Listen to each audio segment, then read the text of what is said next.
Miss Rowan Blanchard, how honored are we to have had you with us, our first fashion shoot ever for Feminine Collective and Teen Collective. What's amazing to us is that you came up with the idea for the shoot. Ball gowns. Yeah. Why ball gowns? Ball gowns, it's like a princess. It's like a queen. It's like, I don't know, it was something where I was like able to live out my princess dreams. But, you know, I look in magazines and the first thing I'll look for is ball gowns because that to me is just such an art.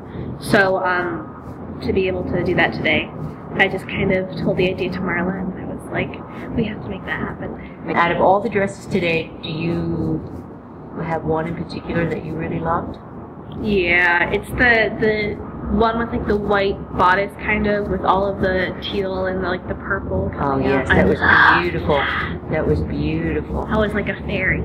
Yeah. No, so okay, so a fairy. So you did princess, fairy. Anything like in a storybook. So, all right, so going along that line, who is your favorite storybook character? If you could be her, would it be Rapunzel, Cinderella, Snow White? Well, Belle has always been like my princess because she was the only brunette one for a while, and she's always been like my number one. And I feel like she's underappreciated in a way. Like I feel like nobody like really appreciates Belle. Like when you think of princesses, like there's nothing wrong with that, but it's like Rapunzel It's true, it is true. If you could write your own fairy tale for children, what type of character or heroine would you have? Ooh. A strong fairy who is, I don't know, just like I'd do like a fairy thing in a fairy world and have like really strong characters as the lead. Yeah. All right, but what's a strong character? To you? I don't know. I feel like a lot of sometimes characters that are girls in movies and something will be played down kind of dumb. So that's definitely something that's important to me to like, I don't know, have strong female leads. What is, in your opinion, the most powerful thing that a woman can have about herself, whether it be self-esteem, self-love, wisdom, conviction? What would be the most marked trait for you? Confidence, honestly, because I feel like that's something that like other people can read. Like I know when some person walks into the room and like they're doubting themselves, like I can read them. But if somebody's like confident and they know what they want, they know how to get it, but not in like a harsh way, not like in an in-your-face way. And I don't think there's anything wrong with being confident and just knowing what you like and knowing how to get it. What's your favorite book?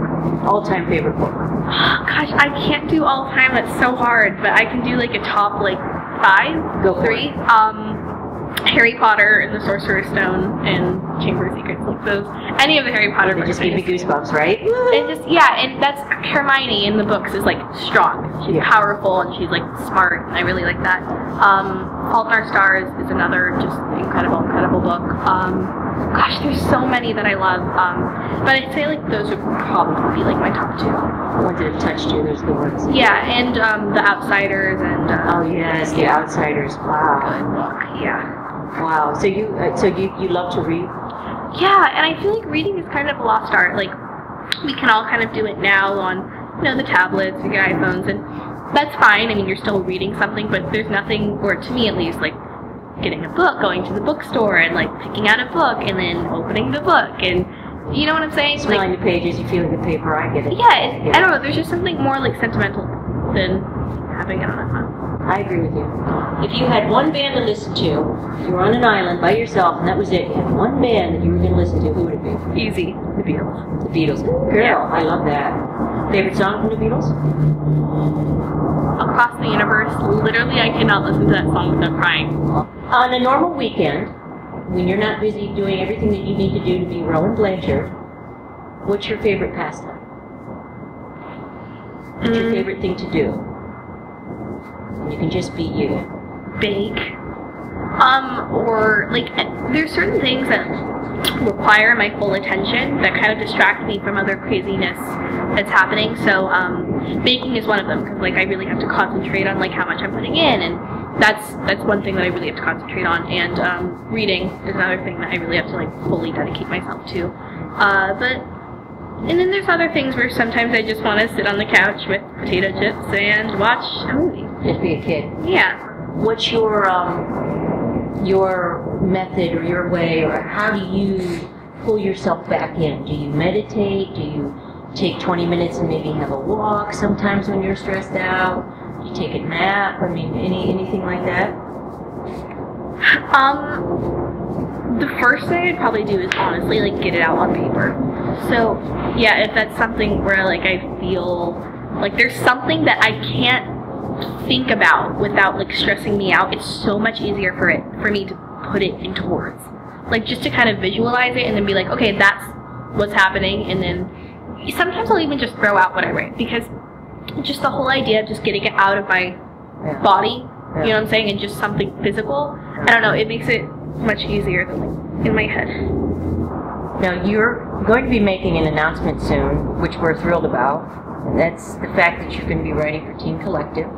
Your words, your thoughts, the things that you want to change about the world, your suggestions on what show to see and what book to read, who you are, accessible by your fans, by the world.